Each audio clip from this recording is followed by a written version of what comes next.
Hi friends, இன்னைக்கு நாம இந்த வீடியோல எதை பத்தி பார்க்க போறோம்னா நம்ம யூஸ் பண்ற கவர்மெண்ட் லேப்டாப்ல freefire கேமை எப்படி நம்ம ஒர்க் பண்ண வைக்கலாம் தான் பார்க்க போறோம். ஸோ வீடியோ ஸ்கிப் பண்ணாம கடைசி வரைக்கும் பாருங்க. வாங்க இன்னைக்கான வீடியோக்குள்ளாடி போகலாம்.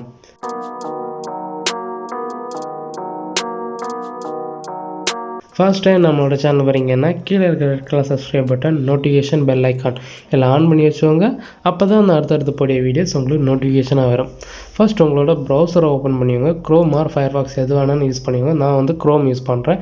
அதில் நீங்கள் சர்ச் பண்ண வேண்டியது பார்த்தீங்கன்னா எல்டி பிளேயருங்கிறத வந்து சர்ச் பண்ணிக்கோங்க.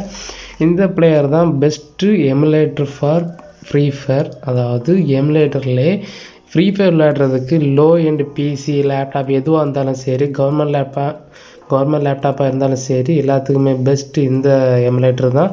ஸோ இதை நம்ம இப்போ டவுன்லோட் பண்ணிக்கலாம். எல்டி பிளேயரு இதோட அஃபிஷியல் வெப்சைட்டில் தான் நம்ம இப்போ டவுன்லோட் பண்ணுறோம். ஸோ இதில் வந்து டவுன்லோட் எல்டி பிளேயருங்கிறது இருக்கும். இதை வந்து கிளிக் பண்ணிக்கோங்க.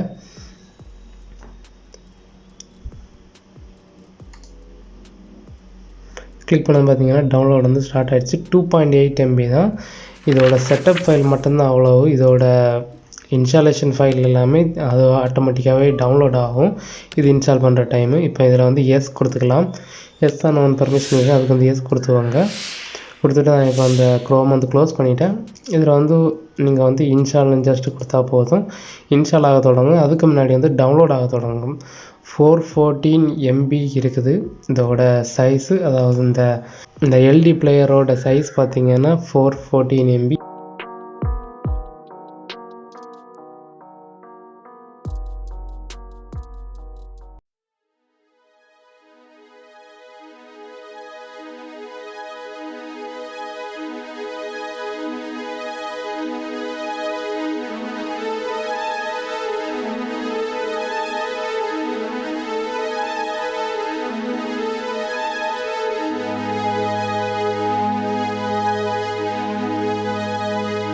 ஓகே ஃப்ரெண்ட்ஸ், இப்போ பார்த்தீங்கன்னா ஃபைனலாக எல்டி பிளேயர் டவுன்லோட் ஆகி இன்ஸ்டால் ஆகி முடிஞ்சிடுச்சு.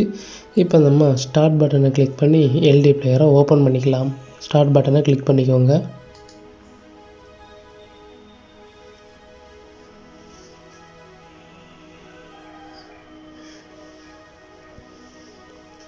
இதுதான் எல்டி பிளேயரோட மெயின் பேஜ், லோடிங் பேஜ். அதாவது லோடிங் பேஜ்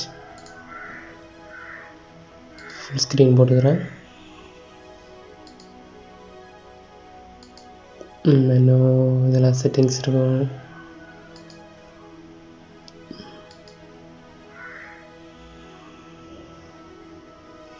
இதில் உங்களோட ரெசல்யூஷனை நீங்கள் வந்து சேஞ்ச் பண்ணிக்கலாம். Mobile, tablet, ultra wide, customise இந்த மாதிரிலாம் நிறையவே இருக்குது. அதுக்கு தகுந்தபடி நீங்கள் சேஞ்ச் பண்ணிக்கலாம். அதுக்கப்புறம் ரேம் வந்து 2GB ரெக்கமெண்டட் போட்டிருக்காங்க. பட் இந்த லேப்டாப் பார்த்தீங்கன்னா 4GB ரேமு. ஸோ நீங்கள் எது வேணாலும் வச்சுக்கலாம். கண்டிப்பாக ஒரு 2GB ரேம் இருக்கணும். ஸோ இதெல்லாம் நம்ம என்னென்னா ரெண்டாவது சேஞ்ச் பண்ணிக்கலாம்.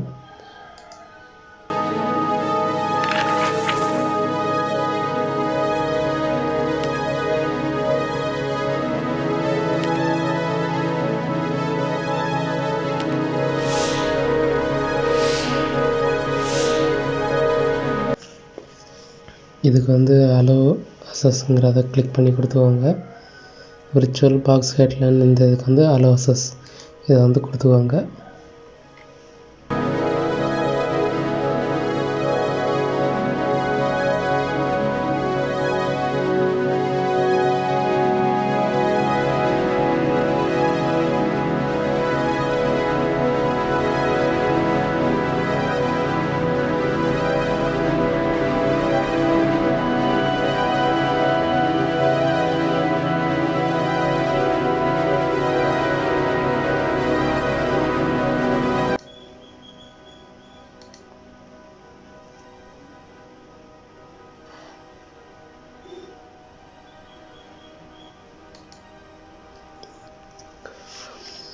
ஓகே ஃப்ரெண்ட்ஸ், இப்போ பார்த்தீங்கன்னா உங்களுக்கு வந்து enable VT to improve the பர்ஃபார்மன்ஸுங்கிறது இருக்குது.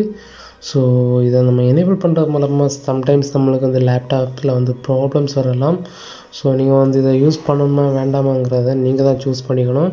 இது பார்த்திங்கன்னா பயோஸில் போய் விர்ச்சுவல் ஃபியூச்சரை வந்து நம்ம வந்து எனேபிள் பண்ணுற மாதிரி இருக்கும். அதை நம்ம எனேபிள் பண்ணுறது எப்படிங்கிற வீடியோ வேணும்னா கீழே கமெண்ட் பண்ணுங்கள், நான் கண்டிப்பாக வீடியோ போடலாம். ஸோ என்ன கேட்டால் நான் வந்து வேஸ்ட்டுன்னு தான் சொல்லுவேன். ஸோ இப்போ பார்த்தீங்கன்னா வந்து விடி எனேபிள் பண்ணுறதுக்காக போட்டிருக்கு. விடினா வேறு எதுவும் இல்லை, விர்ச்சுவல் ஃபீச்சர்ஸ் தான். இதை நம்ம வந்து எனேபிள் ஆகியிருக்கா இல்லைங்கிறத எப்படி நம்ம செக் பண்ணணும்னு பார்த்தீங்கன்னா, உங்களோட டாஸ்க் பாரை ரைட் கிளிக் பண்ணிங்கன்னா டாஸ்க் மேனேஜர் இருக்கும். அதில் நீங்கள் உங்களோட பெர்ஃபார்மன்ஸில் போய் செக் பண்ணாலே போதும். பெர்ஃபார்மன்ஸ் அல்லது மெமரி அதில் ஏதாச்சும் ஒன்று இருக்கும். மோஸ்ட்லி பெர்ஃபார்மன்ஸில் தான் இருக்க சான்ஸ் இருக்குது. ஸோ நான் பெர்ஃபார்மன்ஸில் உங்களுக்கு ஷோ பண்ணுறேன். இங்கே பார்த்தீங்கன்னா விர்ச்சுவலைசேஷனுங்கிறது இருக்குது. இதுதான் அந்த ஆப்ஷன். இது வந்து டிசேபிள் இருக்குது. இதை நம்ம எனேபிள் பண்ணுற மாதிரி இருக்கும். இது எனேபிள் பண்ணுற மூலமாக சம்டைம்ஸ் நம்மளுக்கு வந்து லேப்டாப்பில் ஏதாச்சும் ப்ராப்ளம்ஸ் வர சான்ஸ் இருக்குது. ஸோ நீங்கள் எனேபிள் பண்ணணுமா பண்ண வேண்டாமான்னு நீங்கள் தான் வந்து யோசிக்கணும். ஏன்னா உங்களோட லேப்டாப் நான் வந்து எனேபிள் பண்ணலை, இது என்னோடய லேப்டாப்பே கிடையாது.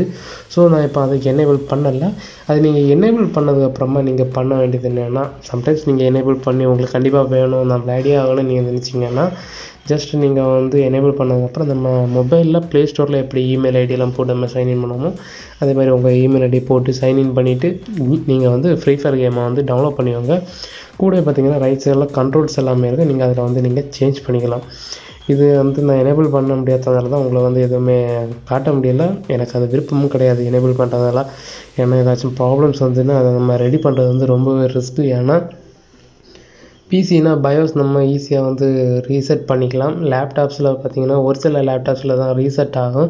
ஒரு சிலதில் பார்த்திங்கன்னா நம்ம பயோஸ் மொத்தமாகவே சேஞ்ச் பண்ணுற மாதிரி இருக்கும்.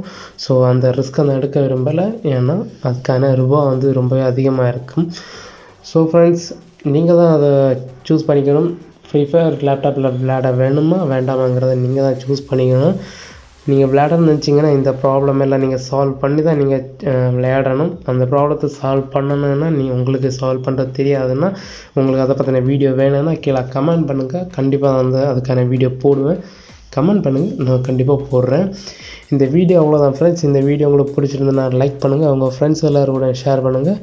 மறக்காமல் நம்மளோட சேனலை வந்து சப்ஸ்கிரைப் பண்ணிக்கோங்க. தேங்க்ஸ் ஃபார் வாட்சிங். பாய் பாய். நெக்ஸ்ட் வீடியோவில் பார்க்கலாம்.